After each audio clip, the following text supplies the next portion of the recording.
أكلة عمانية شتوية، قروص وعسل. ومتابعيني ما يحتاج تجيبوا عسل، غمص في يديك 3 أكواب طحين بر، ملعقتين كبار نيدو، ونملحه وخلطينج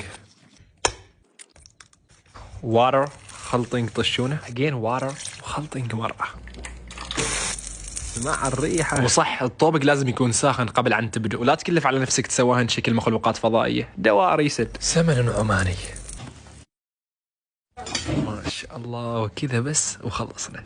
وغرقني وصار الطنق.